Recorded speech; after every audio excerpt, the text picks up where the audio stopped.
Welcome to another episode of Risk. This is another 4-player fixed card game which is being played on classic Risk map with public randoms. Settings, alliances, balanced blitz dice rolls and 60 seconds per turn. I set no minimum rank when hosting this game, meaning that my opponents could be ranked anywhere from novice to grandmaster. But judging by their stats, I would say that they are more likely to be low-ranked players rather high-ranked ones. The blue player wins every third or fourth game he plays, and this is a very good statistic for a new player to the game. Looking to the numbers though, he won only 3 games out of 14, so I think he should definitely be a low-ranked player with not so many games played, so I would guess that he is a beginner-ranked player. Then the pink player wins every third or fourth game he plays, so I think he is an intermediate or an expert, but I will guess that he is an intermediate. And finally the black player wins only every 8th game he plays, so I would guess that he is a beginner. He could be a novice or an intermediate though, depending on how well or bad he played in his recent matches, but I think the most probable guess would be that he is a beginner ranked player. My initial plan looking to the distribution of troops was to go for South America, but with the blue player fortifying a big army on North Africa next to my Brazilian troops, I decided that I will rather go for Europe, which seems to be a pretty reasonable option as well. I think it's better not to mess up with low-ranked players, so I added my newly gotten troops to Europe, and then moved out my 5 troops from Brazil to Peru, so with the blue player moving his North African army into South America, I could move out these troops to Europe in case he makes me the way, so at least I would have a chance to do so, rather than if had left my troops on Brazil and with the blue player immediately crushing them with his North African army. Ideally I hope he moves them out to North America, as I think it was the continent which he wants to go for, or at least wanted, because with the black player adding his troops to North America as well, the blue player might actually go for South America instead. And if so, then I assume it should be good also, as he will probably want to expand to North America, so with the black player going for North America himself, they should become enemies, and it should highly favor me as an European player in case I will be able to successfully hold Europe. In that case I would become the strongest player with the game being mostly depending on me. But alright, the black player has moved his troops out from North America and I don't really like it. Because the blue player will capture North America and he will do it before me capturing Europe. And I don't know what are the black player's plans, but if he wants to fight for Australia with the pink player, then I don't really like it because I will have to attack the blue player by myself. So the game wouldn't be given away to him when the black and pink players would be destroying each other. And I'm not stronger than the blue player, plus he is supposed to trade in a set before me, so it could go wrong for me. So by predicting this probabilistic future and with the blue player moving his troops out from Africa, I decided to switch my plan to going for Africa instead, as I really desperately need to get stronger as fast as possible to be able to fight the blue player after him capturing North America while the black and pink players would be destroying each other. But of course there is possible that the black player decides to go for Europe, and if so, then I think everything will be alright. In that case I think I would just stay neutral waiting till the blue and black players would start fighting each other. But as you can see, it's very obvious that the black player decided to contest for Australia with the pink player, so obviously I will have to fight the blue player alone, so unless if maybe the pink player decides to just let the black player go for Australia going for another continent himself. But if they actually start crushing troops into each other, then I will have to fight the blue player alone. Though what I could do is to try sending the alliance request for the blue player, and if he accepts it, then just additionally capture South America. Though he could still invade me, I'm not guaranteed that he would be loyal. And even if he would, then eventually I would probably have to attack him anyways, as whichever player prevails getting Australia, he will probably be passive just hoarding troops. I would guess that would be very unlikely for the Australian player and blue to get into a conflict with each other. So while the black and pink players fight each other, I think I will fight blue. I decided that it would be cool to capture Europe before getting to North America at the same time wiping out blue's troops next to me, And I mean, I knew that it would be some kind of a gambling, trying my luck on how lucky blitz rolls I would get, whether I would actually end up invading the blue player, but I still foolishly decided to go with it rather than being 100% guaranteed to invade the blue player into North America. And that was so dumb, very, very dumb for sure. As now with the blue player successfully holding North America, he should get the advantage over me. Well, at least he didn't have a set at 4 cards. And that's a little bit promising to make a comeback, as otherwise I would have been very dead in case the blue player getting a set had invaded me into Africa and capturing a bunch of territories of mine made me barely alive. Thank God the pink player has a set at 4 cards, so the black and pink players might be able to fight each other for a little bit longer, or at least the black player shouldn't get much stronger with him needing to crush more troops of pink. But most importantly, the pink player won't be left with even 5 cards for the blue player.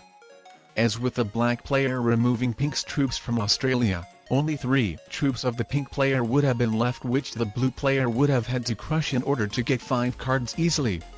Anyway, to be honest, it's hard to understand why the pink player, seeing that the black player is so desperate to take over Australia, he just simply didn't move out from it. As the black player was stronger than him anyway, so with the black player wanting to contest for it with pink, there were low chances for pink to end up holding Australia over black. So even though it might not have been the best decision for the black player to crush pink's army and end up highly weak in both of them, the pink player should have seen that coming. And alright, even though getting invaded into Africa and not ending up receiving extra continental troops, I was still able to invade the blue player into North America, as otherwise I think the blue player would have really prevailed over me. And actually I think it was good that the black player ended up crushing the pink player's army, as otherwise with both them saving their troops I might have been the player to get eliminated first, so I'm actually very happy that the pink player didn't move out his army from Siam and that the black player crushed it. And oh wait a minute, do you want to say that the blue player didn't invade me into unguarded Africa when he totally could? That is so awesome for sure. It will let me strengthen my position, taking over more of territories, which will increase my territorial troop bonus. So let's just capture as many territories as possible without unleashing my opponent's biggest armies, and then of course not capturing the pink player's territory in South America, so the black player wouldn't end up receiving 4 cards from the pink player after wiping him out from Australia. Well, the pink player could potentially be left for the blue player, but it seems the blue player mostly focuses on capturing North America, and then he didn't even invaded me into unguarded Africa, so I'm not sure whether he would finish taking the pink player off by capturing that South American territory or not, leaving it for me. But yeah, as you can see, the black player was very lucky enough to get a set at 3 cards, so he was able to completely take the pink player out by himself, and at the same time going through Africa, kinda ruining my position, which might have been dominating. Well, at least the blue player's turn was skipped. Though it's kinda unfair for blue, this bug should be really fixed. But even with the blue player's turn being skipped, I cannot dominate the game or highly increase my position anyway. So just the good thing is that the blue player didn't get to recapture North America. We are kinda everyone in an equal position right now. With me trading an A set, I might be a little bit ahead, but I mean my opponents are able to easily attack me if they want to. And I mean it's nothing significant.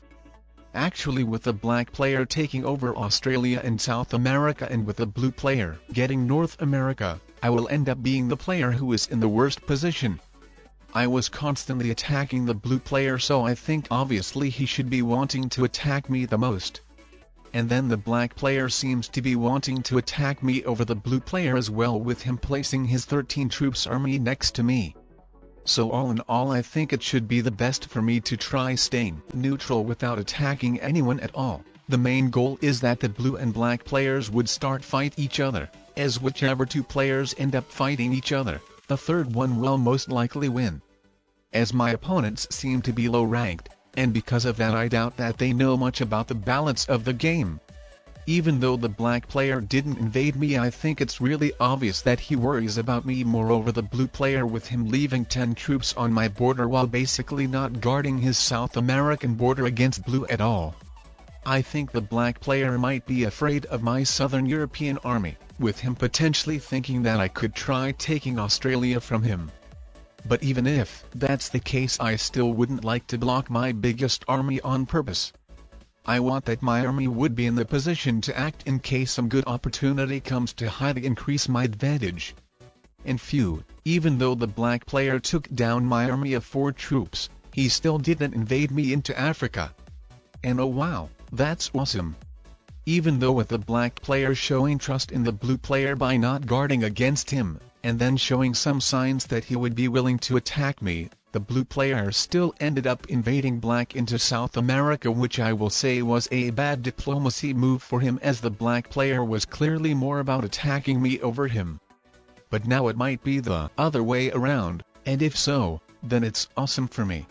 I decided to capture the blue player's 2 troops territory, leaving that army next to the blue player's border, so the black player would be even more encouraged to retaliate. And I'm not sure how much it influenced the black player's decision, or even if at all.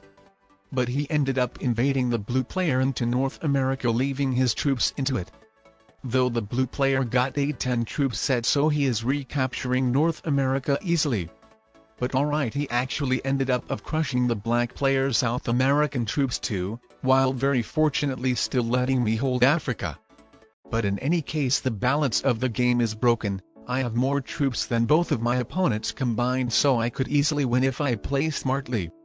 And obviously in this situation it would have been the best to take the black player out and then, after trading an ace set, invade the blue player into both of the Americas.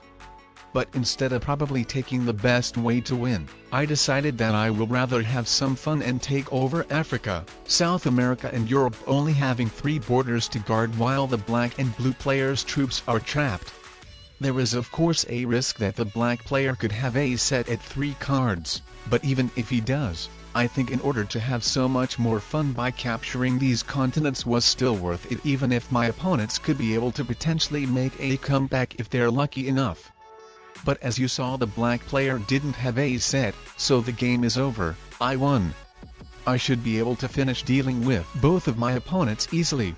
The blue player left the game and the bot took over him, but besides that I can still afford taking him out. I mean, I'm not sure if there were enough troops to take the black player out in a single turn, so I decided to eliminate the blue player firstly. Well, with the blue player disconnecting, the smartest decision would have been to crush my troops into the black player even if I couldn't fully take him out. But I mean, I had more troops than both of them combined anyway, and I was pretty confident of winning, so I don't think that matters that much. Plus it's nice to give the second place for the black player over the disconnected player who became a bot. Unfortunately, I forgot to say a good game for the black player after he told me, but hopefully everything is fine.